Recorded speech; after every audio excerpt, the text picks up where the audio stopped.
CEAT परीक्षा के लिए ऑनलाइन आवेदन आज से शुरू हो गए हैं और इसी को लेकर हमारे वरिष्ठ संवाददाता पवन सेवर ने शिक्षा मंत्री महिपाल डांडा से खास बातचीत की है। क्या कुछ उन्होंने कहा, ये भी सुनिए। टेस्ट का इंतजार कर रहे लाखों युवाओं का इंतजार अब जल्द खत्म होगा, चूंकि हरियाणा कर्मचारी चयन आयोग ने सीईटी के लिए आवेदन की प्रक्रिया शुरू कर दी है। कल 28 मई से ये आवेदन शुरू होंगे। मेरे साथ हरियाणा के शिक्षा मंत्री महिपाल डांडा साहब मौजूद हैं। सर, काफी समय से युवाओं को इंतजार था कि सीईटी का एग्जाम कब होगा और अब इंतजार खत्म होने जा रहा है, क्या कहेंगे सर? बिल्कुल खत्म हो रहा है। जैसे आपने बता दिया कि 28 मई से इसकी जो आवेदन लेने की प्रक्रिया शुरू हो जाएगी और 12 जून तक ये जो सीईटी के आवेदन है ये हम लोग लेंगे। और सीईटी की जो फिर एग्जाम की डेट है वो थोड़ा रुक के आएगी, क्योंकि उस पर बहुत सारी प्रक्रिया है और प्रक्रिया अपनानी पड़ती है। उसके अपनाने के बाद ही सब जगह बोर्ड्स कहाँ बनेंगे उसकी तैयारी है, बहुत एक लंबा प्रोसेस होता है। वो पूरा जल्दी करने के लिए सरकार ने कहा हुआ है। देखिए, लाखों युवा इसका इंतजार कर रहे थे। हमें भी कह देते थे कई बार कि सर सीईटी का कब होगा एग्जाम, कब आवेदन शुरू होंगे, सरकार तैयारी कर रही है कि नहीं कर रही है। हम कहते थे आप चिंता मत करिए, जल्दी होगा। देखिए, मेरिट पर भर्ती होगी। मेरिट का जो ये मिशन मेरिट है हमारा, ये जारी रहेगा और उसी के तहत जो हमारे नौजवान हैं उनको नौकरी मिलेगी। पहले भी ऐसी मिली है, बिना खर्ची बिना पर्ची। जो ये अभियान चला ये अब पूरे देश में इतना पॉपुलर हो गया है कि सारे देश में जितने भी राज्य हैं वहाँ की सरकारें भी अब इसको मिशन मोड में आके लेने लगी हैं। कह रही कि देखो, हरियाणा ने एक मील का पत्थर ये साबित हुआ है कि ईमानदारी के साथ बच्चों के जीवन को निखारना। इसमें जो सर पहले सीईटी का जब एग्जाम हुआ था तो इंटरव्यू के लिए जब बच्चों को बुलाया गया था तो 4 गुना को बुलाया गया था। उस पर जब ऐतराज हुआ, सरकार ने विचार किया और अब सरकार ने इसमें अमेंडमेंट किया है सर कि अब 4 गुना को नहीं बल्कि 10 गुना बच्चों को बुलाया जाएगा। तो आपको लगता है कि सर जो एग्जाम में क्वालिफाई करने वाला हर बच्चा है लगभग उसको इंटरव्यू तक पहुंचने का मौका मिलेगा? बिल्कुल मिलेगा। देखिए, पूरी योजना के साथ ये सब काम होते हैं और ज्यादा से ज्यादा बच्चे इसमें शामिल हों, ये होना भी चाहिए और ये करना बड़ा जरूरी भी था। मैं समझता हूँ कि भाई जो भी कोई फैसला इस पे लिया गया है वो बहुत सोच समझकर बहुत अच्छा और लोग नौजवानों के हित में लिया गया है। लेकिन विपक्ष आपकी भर्ती पर सवाल उठाता है। बीते दिनों कांग्रेस के नेता रणदीप सुरजेवाला चंडीगढ़ में प्रेस कॉन्फ्रेंस कर रहे थे। वो कहते कि पिछली बार 2019 में आर्थिक और सामाजिक आधार का नंबर देकर जिन युवाओं को नौकरी दी थी अब उनकी नौकरी अधर में लटक गई है। वो कहते कि पेपर लीक होते हैं और जो केवल मेरिट का जो वो है केवल ढिंढोरा पीटा जाता है, मेरिट पे नौकरी नहीं मिल रही है। कांग्रेस के नेताओं या तमाम जो विपक्षी दल है वो इस तरीके का आरोप लगाता है। देखिए, इनके आरोपों में कोई दम नहीं है। ये जिस तरह के आरोप लगाते हैं इनका तो जवाब जनता ने 2014 में दिया, 2019 में दिया, 2024 में दे दिया। अब और क्या जवाब चाहिए? 29 में फिर दे देगी जनता जवाब।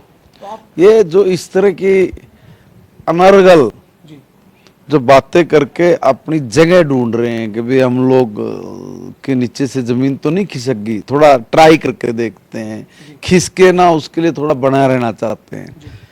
मगर हरियाणा प्रदेश की जनता ने और इस देश की जनता ने मन बना रखा है। आदरणीय प्रधानमंत्री नरेंद्र मोदी जी के नेतृत्व में देश बहुत तेजी से आगे बढ़ रहा है। हर नौजवान को नौकरी ईमानदारी से मिले, काम ईमानदारी से मिले और वो देश को आगे लेके जाने के लिए अपना सहयोग जो दे रहा है वो वास्तव में बहुत अच्छा है और बहुत बढ़िया है। आज देश के जवान भारत को आगे लेके जाने की बात कर रहे हैं, इसलिए वो हर फील्ड में, हर क्षेत्र में, खाली नौकरी में नहीं, हर फील्ड में वो आज अग्रणी भूमिका में है और वो रहने भी चाहिए। आप शिक्षा विभाग के मंत्री हैं सर, एजुकेशन विभाग के नाते आप ये भी देखते हैं कि सर जो कम्पिटिटिव एग्जाम है उसकी तरफ युवाओं का रुझान बढ़ रहा है।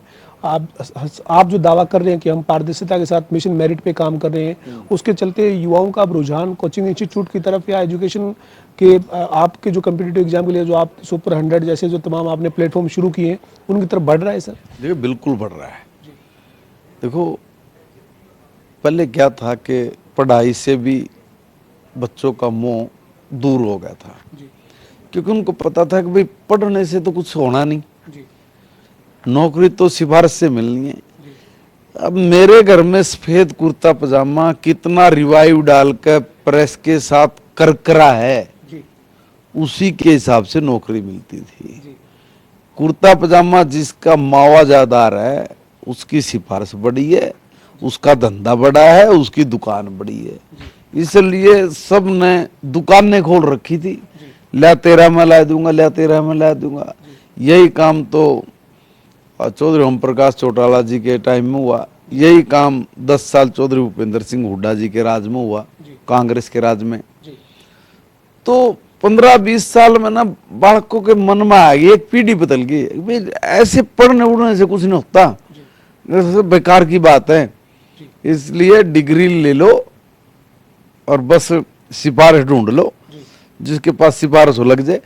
अब जब बहुत टाइम लगा ये जमाने में भी विश्वास कि भाई यहाँ नहीं चलेंगी ये चीजें, लोग मानते नहीं थे, हमें भी कहा करते कराओ ना जी, ऐसा थोड़ी ना आकर भाई विधायक का कोई कोटा ना हो, कोटा बोलते जाए कभी भी, मंत्री का कोटा ना हो। बोला पहले तो सारे कोटे होते थे जी, अब भाई कोटा नहीं है, और जब कोटा नहीं है तो ऐसे लोग जो कोटे वाले होया कर दे वो बहुत पीछे रह गए, क्योंकि जो पढ़ने वाला बच्चा था उसने जो मेहनत कर रखी थी उसका जो हक था वो उसको मिला। धीरे धीरे ऐसी स्थिति बनी 2-3-4 भर्तियों के बाद कि सबके जो कुर्ते पजामे पैर के जो घूमते थे ना नेता, वो उनके घर वालों ने कटवा कर रखवा दिए। ये कहा भाई ये जो नेता है इनके पीछे मत भागो, जितना पैसा दाम इनके पीछे खर्च कर रहे हो इतना पैसा तुम अपने बच्चे की जिंदगी बनाने पे लगाओ, यानी उसकी पढ़ाने पे लगाओ, उसकी तैयारी कराने पे लगाओ।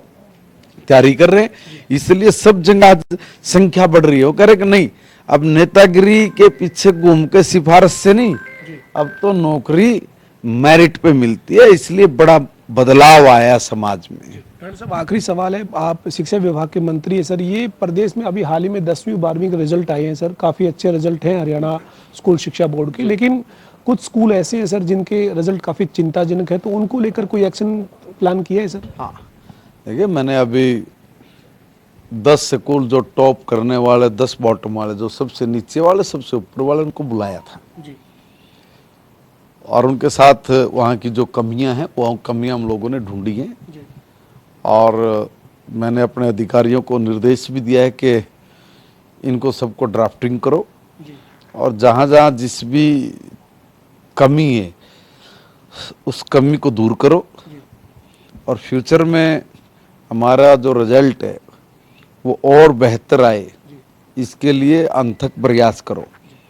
और जिन लोगों का रिजल्ट बहुत अच्छा है, जो 10 टॉप स्कूल रहे हैं, उनसे भी हमने पूछा कि भाई आपने क्या कराया, वो भी बिठाए, वो भी बिठाए, उन्होंने उनके विचार सुने और उनकी भी जो कमियां थी वो भी सुनी, तो एक विचारों का आदान प्रदान भी करवाया है।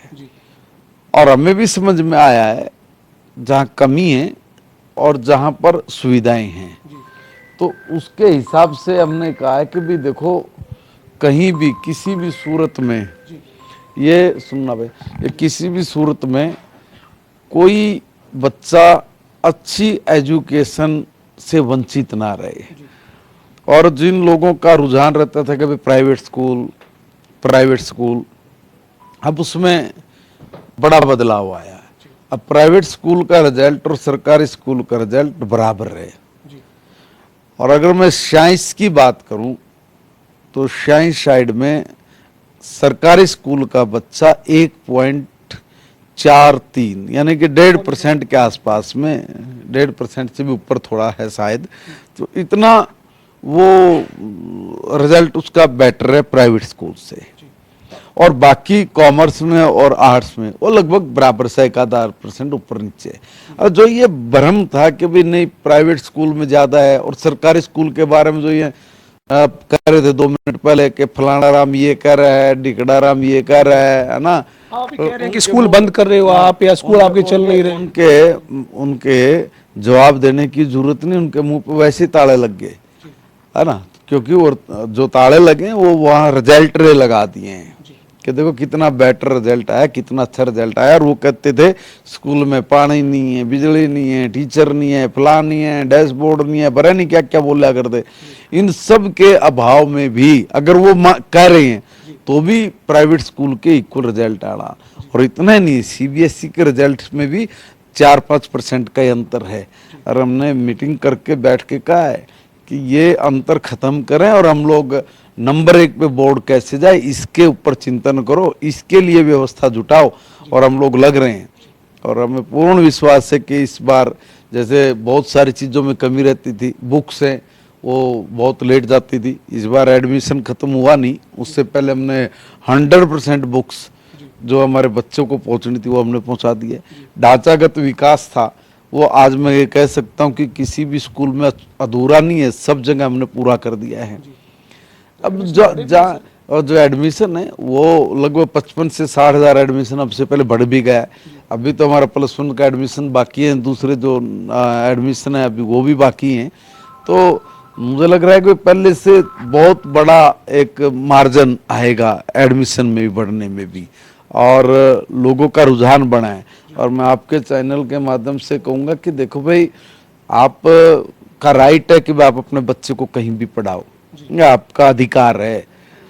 हर माँ बाप का होता है कि वो अच्छी से अच्छी एजुकेशन दे। जैसे मैंने कहा कि प्राइवेट का रिजल्ट और हमारे रिजल्ट में कोई अंतर नहीं है। आप वहाँ पे बहुत महंगी फीस दोगे, आप वहाँ पे ट्रांसपोर्टेशन भी देते हो, और तो भी बराबर रिजल्ट है। जब हम लोगों ने आपके लिए सुविधा है और सरकार कह रही है कि भाई आप इस सुविधा का लाभ लो, तो आप विश्वास करिए, भरोसा करिए, शिक्षा का स्तर और उसकी गुणवत्ता बढ़ाना ये हमारा ध्येय है। और माननीय मुख्यमंत्री नायब सैनी जी ने ये तय कर रखा है, बहुत मीटिंग्स हमारी हुई हैं, उन्होंने यही कहा कि भाई कुछ भी हो, ये जो गुणवत्ता ये बढ़ाइए, और जिस भी चीज की कमी है उस चीज को पूरा करो, ताकि सरकारी स्कूल का जो रेपो है वो, ये जो बोलते थे प्राइवेट स्कूल ज्यादा ये है वो, उससे ऊपर निकले, कोई आदमी उंगली ना कर पाए। तो इसलिए उस मिशन मोड पे हमारी सरकार अब स्कूलों को लेके, एजुकेशन को लेके काम कर रही है। अब जैसे एडमिशन था, प्राइवेट यूनिवर्सिटीज एडमिशन खोल देती थी हायर में, और हमारे एडमिशन होते थे शुरू 3 जून के बाद ऑलमोस्ट। अब उसमें हमने बदल दिया, हमने जैसे रिजल्ट आया 12th का, हमने कहा कि अभी खोलो। अब शायद 19 तारीख से ही, हमारा मई से ही हमने एडमिशन ओपन किए, और हम तो अभी बता सकते हैं कि भाई आज तक कितने वो आवेदन आ गए हैं। तो ये सारी चीजें खोल के हमने कहा कि भी कोई भी बच्चा, नहीं तो उस वक्त प्रेशर हो जाता था, भाई सर्वर डाउन हो गया जी, या जियो हो गया जी। हमने कहा एक दिन भी सर्वर डाउन नहीं होना चाहिए, और जो भी बच्चा है जिसको एजुकेशन लेनी है, वो कोई कोर्सेज करना चाह रहा है, कोई नई डिप्लोमा लेना चाहता है, कोई और तरह के कोर्सेज करना चाहता है, तो हर तरह की NEP पे सुविधा आई है, और बच्चों को भी बड़े मौके मिले हैं, अवसर मिल रहे हैं कि नई राष्ट्रीय शिक्षा नीति के तहत भी वो अपने एडमिशन्स कराएं और आगे बढ़ें। बहुत बहुत शुक्रिया सर। हमारे साथ हरियाणा के शिक्षा मंत्री महिपाल ढांडा थे, जो कह रहे हैं कि क्वालिटी एजुकेशन पर हरियाणा सरकार काम कर रही है। इसके साथ साथ उन्होंने अभिभावकों से भी अपील की और ये कहा है कि अपने बच्चे को कहीं भी पढ़ाएं, ये उनका अधिकार है, लेकिन सरकारी स्कूलों पर भरोसा जताएं, क्योंकि सरकारी स्कूलों में व्यवस्था जो है वो बेहतर लगातार की जा रही है, और उसके नतीजे भी इस बार के 10वीं और 12वीं के परिणाम में दिखे हैं। इस दौरान उनका ये भी कहना है कि CET का जो एग्जाम है उसको लेकर पूरी तैयारी जो है वो की जा रही है, और अभी आवेदन शुरू हुए हैं। लाखों युवाओं को जो रोजगार है वो मेरिट पर मिलेगा। वीडियो जर्नलिस्ट विजेंद्र सिंह के साथ पवन सिंह और जनता TV, चंडीगढ़।